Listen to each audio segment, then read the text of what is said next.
जेठवा बैसखवा के चुए गुलाब होने हाके बाल में आ गईले मांगे रुमाल होने हाके बाल में आ गईले मांगे रुमाल से हो रुमालिया में दूध अनार हो चिड़ैया लेके उड़ गईले हरि के रुमाल हो चिड़ैया लेके उड़ गईले हरि के रुमाल से हो रुमालिया में दूध अनार हो चिड़ैया लेके उड़ गईले हरि के रुमाल हो चिड़ैया लेके उड़ गईले हरि के रुमाल। हमरो जे पापा जी के भारी दुकान हो गिर जाएगा नैहरवा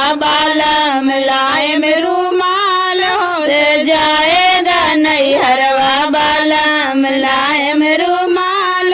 जेठवा बैसखवा के चुए गुलाब होने हाके बाल में आ गईले मांगे रुमाल होने हाके बाल में आ गईले मांगे रुमाल। एहो रुमालिया में दूध अनार हो चिड़ैया लेके उड़ गईले हरि के रुमाल हो चिड़ैया लेके उड़ गईले हरि के रुमाल। हमरो भैया